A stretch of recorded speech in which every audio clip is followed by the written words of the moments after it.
Bien, muy bien. Tengan todos muy buenos días. Hoy, primero un café. Miren, hoy toca estudiar Mateo 21 y es un capítulo muy especial, como todos los capítulos que podemos leer y estudiar en la Biblia. Pero este es un poquito, según mi perspectiva, es un poquito más especial porque comienza la semana de la Pasión relatada en Mateo. Jesús entra a Jerusalén el primer día, en la Pascua, en la semana de la Pascua, y bueno, hace bastantes cosas llamativas. Ya no pasa de querer eh, pasar desapercibido, bajo perfil en las cosas que hace, ahora las hace de una manera pública y notoria.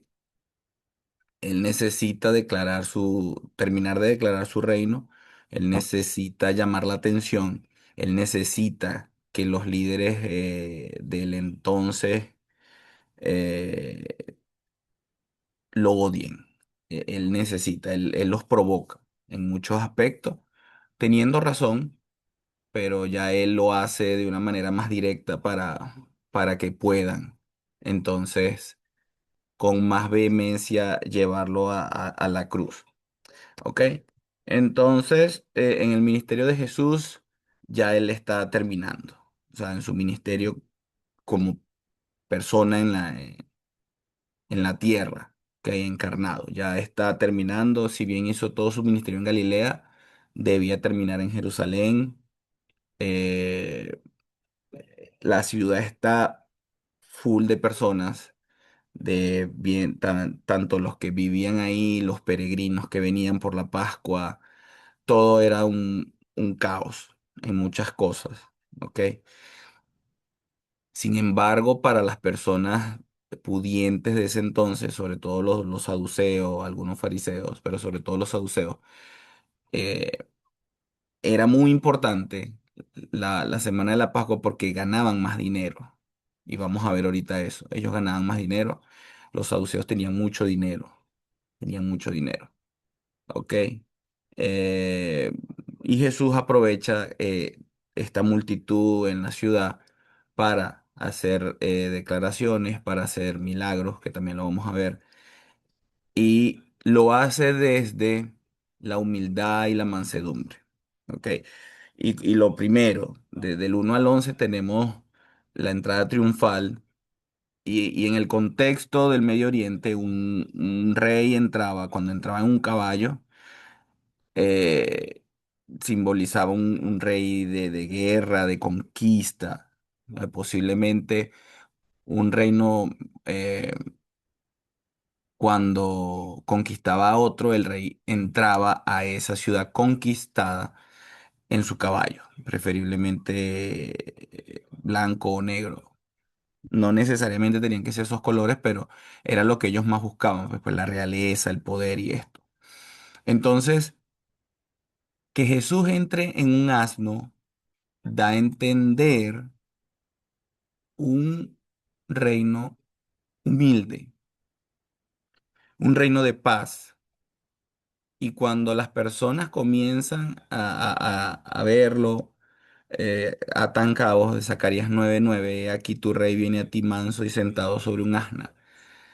Comienzan a atar cabos, recuerdan también cuando Salomón anduvo en la mula de su padre. Entonces todo concuerda para ellos. Jesús no viene a liberar a Israel de Roma. Jesús viene a liberar a Israel del pecado, de las cosas que los tenían atados. Y comienza ahorita en la siguiente parte del capítulo con la purificación del templo. Hosana, hijo de David, es un clamor en arameo. Hosana es salve ahora, salva, sálvanos ahora, hijo de David. Es bastante complicado todo.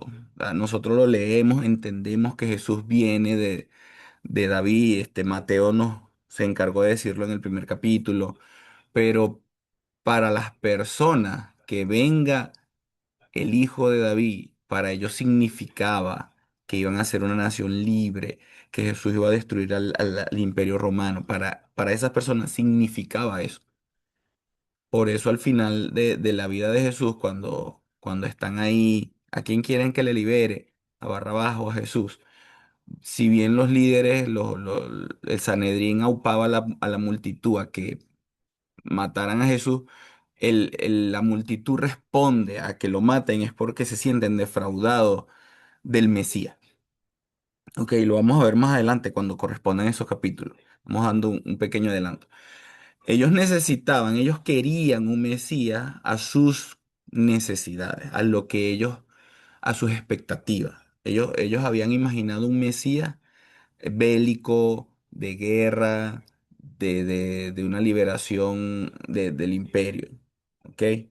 Pero Jesús venía era a hacer otras cosas. Él venía a liberarlos de la esclavitud de sus pecados, de sus religiosidades vacías. ¿Ok? Jesús recibe la adoración, algo que solamente Dios puede hacer, pero Él la recibe, pero lo hace desde la máxima humildad. ¿Ok? Jesús pudo haber escogido, perdón, Jesús no pudo haber escogido un momento más dramático. ¿Por qué? Porque miren, Él tiene 3 años trabajando, tiene 3 años haciendo ruido, aunque Él no quería que se hiciera mucho. Él tiene 3 años haciendo milagros, enseñando, eh, mostrando, haciendo cosas. Y este era el escenario perfecto. Este era el escenario perfecto. Es una autorrevelación de si yo soy. Yo soy el Mesías, yo soy el rey, yo soy el que los viene a liberar. Pero ellos esperaban otro tipo de liberación. ¿Y nosotros qué liberación esperamos de Jesús? Es interesante. Seguimos con la purificación del templo, versículos 12 al 17. Fíjense que Jesús dice que les llama cueva de ladrones. Él los expulsa. Él dice que hizo un azote de cuerdas. El azote de cuerdas no es que habían cuerdas en el templo dividiendo las mesas. No, el azote es un azote, un rejo que llaman aquí en Venezuela, donde hay unas tiras, unas franjas, como le quieran llamar, de cuero, lo tejen y el cuero queda duro, queda templadito. Pues eso fue lo que él hizo. Él le cayó a cuero a los cambistas, él les pegó.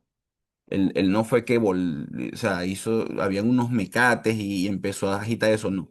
Él agarró un rejo y les pegó, él lo hizo. Ahora, no me quiero imaginar a Jesús haciendo el rejo, las cosas que estuvo pensando o quizás enseñando a alguno de sus discípulos. Pues recuerden que Jesús hizo muchas cosas que no fueron escritas. Él tejiendo allí, pensando cómo lo iba a hacer, qué iba a decir, todo esto, o cómo se sintió de triste al ver las cosas que se hacían en el templo. ¿Qué se hacía en el templo? Miren, venían gentiles, quizás de ascendencia judía de otras partes, y traían monedas de otras partes. Al llegar al templo, se podían cambiar única y exclusivamente en el templo. No había otro sitio donde cambiarlas. Al cambiarlas, estas personas del templo que debían mostrar el amor de Dios, debían mostrar que no son usureros, debían mostrar una paridad en el cambio, ellos abusaban del cambio. Y entonces eso evitaba que muchos gentiles que querían adorar, ¿cuál era la manera de adorar? Los sacrificios.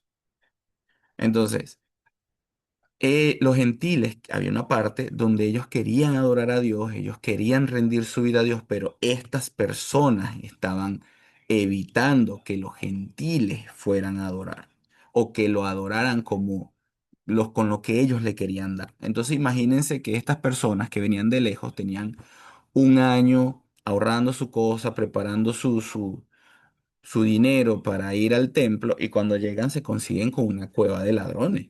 Y eso es lo que está pasando. Ellos están abusando en el comercio. Y lo peor del caso es que varios puestecitos de cambistas, de vendedores de animales, de todo esto. Varios puestos de estos eran, los dueños eran los mismos sacerdotes, los saduceos. Y eso es atacar directamente la conciencia, pero también el bolsillo de ellos. Y dice, y les comenta, mire, váyanse, los corre, mi casa será llamada casa de oración. ¿Ok? Él está denunciando cómo pervirtieron el propósito original del templo en una manera de tener ganancia. ¿Ok? Inmediatamente después de limpiar el templo, los ciegos son sanados, los cojos son sanados y demuestra que la expulsión de lo corrupto abre la puerta a una verdadera restauración y al ministerio compasivo del Mesías. Es lo que él está mostrando aquí. Ok, y mientras las personas dueñas de esto se indignan y comienzan a querer defenderse, pues los niños comienzan a cantar, comienzan a alabarle, citando el Salmo 8. Es lo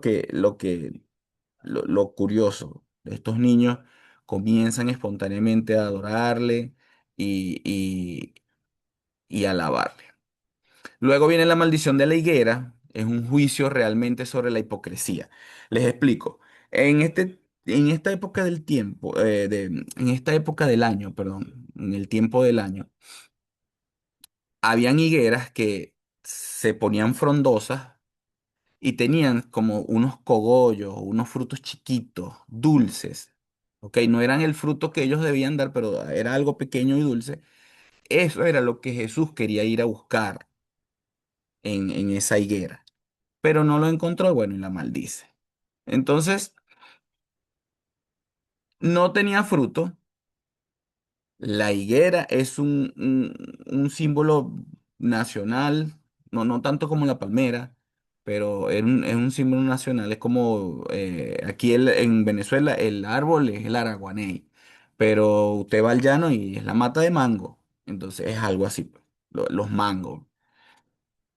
Entonces, Jesús lo que está haciendo es un juicio profético al liderazgo de la nación. Se ven muy frondosos, se ven muy saludables, pero no tienen fruto, no tienen fruto. Tienen es una fachada de una piedad religiosa, pero no hay un fruto de justicia, no hay una vocación real en adorar a Dios, en que Dios los restaure. Y la ley que ellos enseñaban daba indicios de que Dios lo que quería era estar con su pueblo en paz. Pero ellos tomaron todo y lo acomodaron a otras cosas, a otras expectativas que hicieron fue añadir cargas al pueblo, que ya hemos visto desde Mateo 5, 6, 7, todas estas cosas. eh, Vimos la carga que ponen los líderes al pueblo. Eh, Jesús les dice que deben tener más fe. Si ustedes tienen fe o una verdadera fe, pueden hacer cualquier cosa. Pueden decirle a este monte, quítate de aquí y échate en el mar. Ahora bien, este tipo de fe, y él hace alusión a algo que sucedió mucho tiempo antes. ¿Por qué? Fíjense, Herodes el Grande fue conocido por loco, por todas esas cosas, pero él construía cosas muy valiosas, muy valiosas. Hay una parte cerca de Jerusalén donde habían dos montes. Entonces él agarró más de 1.200 esclavos, muchos más, y quitó un monte de un sitio y se lo colocó arriba a otro, pues lo hizo más robusto, hizo una meseta arriba y arriba hizo un templo. Eso era lo que es la enseñanza de ese contexto. Si yo tengo fe tan grande, puedo decirle a un monte que se quite de aquí y lo coloco donde yo quiera. No es solo tener fe y quedarnos sentados, no, hay que trabajar, hay que poner manos a la obra. Y es lo que Jesús le está diciendo. La fe tiene que llevar obras de justicia. No sean como la higuera que parece que tenía mucha fe y al final no tenía nada. No pueden ser así. Es lo que Jesús les está diciendo. Si creen, todo lo que piden en oración lo recibirán. Es lo que Jesús le termina diciendo en esa parte. Y luego, obviamente, los líderes, mira, ¿cuál es la autoridad? ¿Con qué autoridad haces esto? Y eso es algo también de la cultura de ellos. Cuando un maestro, habían maestros y maestros con autoridad. Cuando un maestro normal iba a pasar a ser un maestro con autoridad, venían dos maestros reconocidos y le imponían las manos. Entonces eso era un maestro con autoridad. Y esos maestros con autoridad podían hacer cosas como las que Jesús estaba haciendo. Entonces, mira, ¿quién te dio esa autoridad? ¿Quién te impuso las manos para nosotros poder estar tranquilos? Y como Gustavo habló, había Chamay y había Gilel, pues eran los extremos. En medio de estos dos maestros de la ley, habían otros maestros, alrededor de cinco o seis maestros que vivían y estaban en ese entonces. Entonces, dinos cuál de estos maestros te impusieron las manos, es lo que le está diciendo. Y él le dice, bueno, mire, yo les voy a responder si ustedes me responden. Y esa era una manera de hablar entre maestros de ese entonces. Se respondían con preguntas para hacer quedar mal al otro. Él le dice, bueno, ¿con qué autoridad haces esto? Bueno, yo les voy a hacer otra pregunta. ¿De dónde venía el ministerio de Juan el Bautista?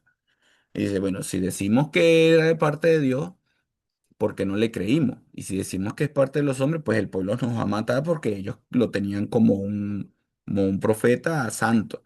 Y le dicen, no sabemos para evitar cualquier cosa. Bueno, entonces yo no les voy a responder porque ustedes no me pudieron responder. Luego habla de los dos hijos, habla, ve a trabajar, dice que no, pero luego obedece. Y el otro le dice que sí, pero no obedece. Y hay cosas eh, que él habla. Pues la lección es clara. La entrada al reino no es palabras por palabras bonitas. O sea, sí voy a trabajar, sí lo voy a hacer, sí lo estoy haciendo, yo hago, no, hágalo. Y cumpla con lo que Dios ordena. Y luego la palabra de los labradores malvados es una acusación directa donde Jesús les toca el punto más, sus nervios al descubierto a lo que vamos a llamarlo como que la cúpula que dirigía el pueblo, pues. Fariseos, saduceos, escribas, esenios, ellos dirigían al pueblo. Ellos les está dando el papel de los labradores malvados a ellos. ¿Qué vamos a aplicar hoy para nosotros? Mire, ¿qué tipo de Mesías buscamos? Es lo que les preguntaba. ¿Qué queremos nosotros de Jesús? ¿Qué tipo de Jesús buscamos? ¿Buscamos un Jesús que se adapte a lo que yo quiero o nosotros buscamos adaptar nuestras vidas a Él?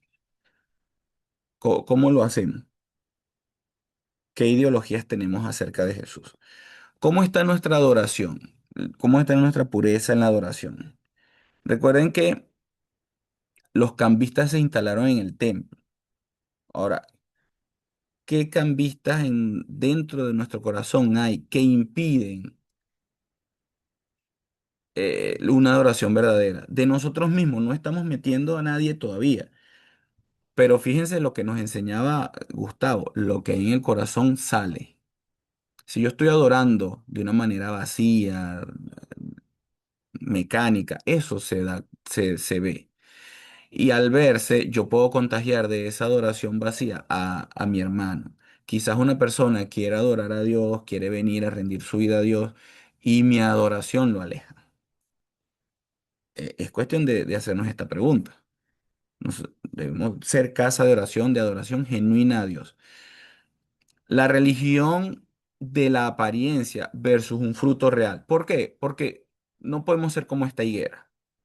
Es fácil tener hoja, es fácil tener una apariencia de espiritualidad, todo esto es fácil hacerlo, pero cuando van a buscar el fruto que tenemos que tener y no se consigue, ahí es donde está el detalle.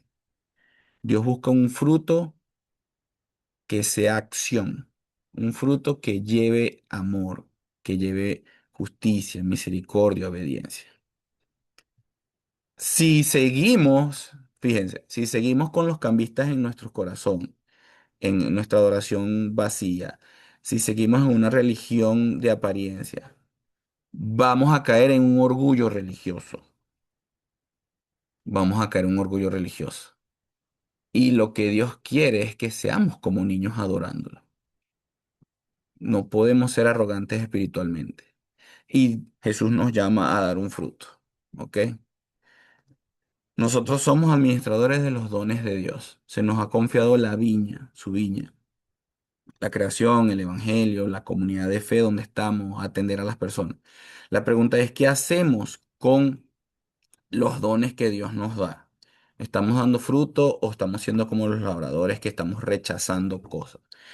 Mateo nos sitúa en la encrucijada de la última semana de Jesús y Jesús está dando lo último, poniendo todo en orden. Dios da oportunidades hasta el final.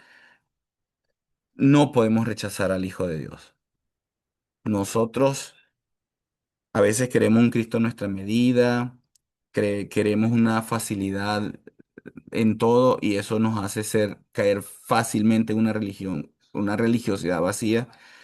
Necesitamos siempre estar dispuestos a dar un fruto de justicia al Señor. Y de esta manera, si le damos el fruto al Señor, las personas cuando vienen van a poder tomar de eso y no nos van a conseguir vacíos. Vamos a orar.